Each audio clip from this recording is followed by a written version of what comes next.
Beekeepers. I have a little bit of time to make another video for you. Beekeepers during the winter, in order to guarantee you're going to have colonies in the spring, do this when you have a warm-up. I determine how warm it is by whether or not I need to wear gloves. I'm not wearing gloves. It's not that cold. It's probably low 40s. I can work with my bees. If I were outside and my hands got cold, I would know it was too cold to mess with bees. Yeah, excuse me. Yesterday I I did these colonies here, and I went through any colonies that needed honey. If they were too light, I gave them honey, and I cleaned out the bottom screens and all of them, and I made notes as to which colonies were small. See, make notes because you're not going to remember. There's only a few of them were small, and only a few of them had a lot of dead bees. So anyway, you go through as many as you can do in one day. And this right here, I just moved this colony hive over, and I removed the bottom bee. It only had a few bees. See, there's a few bees there. They can get into the air and they can fly around for a couple minutes until they make it back into the hive.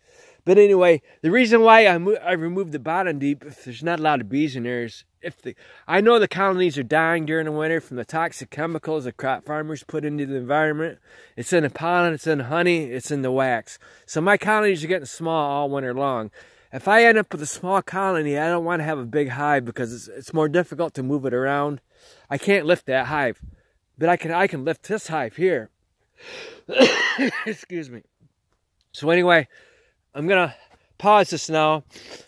I'll take this cover off, the hive cover off, and see how I have a screen in here. So I'm ready. If the colony gets small, I need to bring it in. It's already set up. All I gotta do is strap it. It's already got a screen on it, and I put this inner cover in there for the moisture to come out through this hole. And I put the hole in the backs because the bees are gonna come out of that hole there. They're going to fly around and do cleansing flights. I don't want them coming back in the top of the screen, so the hole's in the back. So I know the bees are up here. I'm going to put my hive tool in here. I'm going to see if there's bees down here.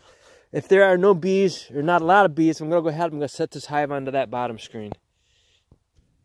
Okay, I took the upper deep and moved over to the bottom screen, and there's still quite a few bees here, but they can fly from there and get into the hive. I can take frames out and knock them around in front of the hive. They can make it back in. It's not that cold. And I'd just as soon get this downsized. It's the last hive. This one right here's got, this is my largest colony right here. It's got 2 mediums of honey, and they're both full of bees. And this is something I can't do outside right now. It's not warm enough for me to brush off bees, get them down to that bottom deep. So I'll just leave that one alone. But this one right here, there's not a lot of bees here. I could take this screen off right here.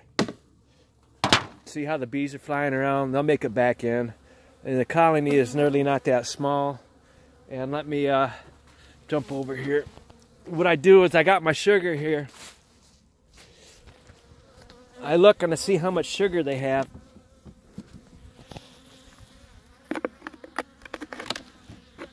Do they need any sugar? Wow, that's a large colony. Holy crap. So many bees in there, I couldn't see how much sugar they had. So, but it's still heavy. I'm going to be checking them in a couple weeks to see how heavy they are. But right now, they're plenty heavy enough. They're not out of honey. So, I need to know how many dead bees in the bottom screen, on the bottom screen. Are there a lot of dead bees? Yes, there are. But this is a large colony. This colony wasn't brought in. This colony's been outside all winter long. And there is a dead mouse.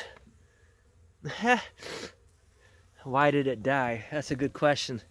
So I've got a dead mouse in this colony here in this hive. I I do have mouse poison in the house. Maybe it went into the house and ate some mouse poison. So probably not a good thing to leave that there for my dogs. But anyway, beekeepers, if you want to guarantee to have colonies in the spring, you have to do this during the winter. It's January 2nd. I've got 2 more months of winter to go through before it's going to start warming up. And I know which colonies are having issues by the number of dead bees. And this right here was the previous colony, the number of dead bees, but it was also a large colony. And I can go through it, I can treat them with Verox vaporizing again. Acetic acid. Vaporize acetic acid to kill varroa mites. But I'm not finding a lot of colonies with dead bees, so I'm not really worried about this colony. It's not that small. I'm going to go through and, like I said, check them again in a couple weeks to see the size of the colony, or see how heavy it is. And I can always check the size of the cluster by looking in here with the LED flashlight. And I can see if I do this during the night, the bees aren't going to fly around. And I can see how much sugar they have. And I could add pieces of sugar. This is domino cane sugar, by putting it in the hole. It's easier to do it at night when they're not flying around. So basically that sums it up. See how heavy the hive is. If they're full of honey or have a lot of honey, they're still heavy. See how many dead bees you have. See how much sugar they have. Clean out the dead bees. It's not good to have dead bees in your hive. They're going to make the other bees sick. So if you spend the time to do that, you're more likely going to save this colony. It's not going to die during the winter. And you're constantly monitoring them. So you go back through a few weeks later and you check to see how big the colony is. I have over 100 colonies. So it's not so easy for me to remember everything. So I have to write things down. Yesterday when I did those over there, I wrote down the colonies that were small. There's only a few of them. So if I lose a few colonies during the winter that are small, it's not a big issue, but I've gone through it, I've checked the majority of them, and I'm not going to lose that many colonies, okay? Thank you.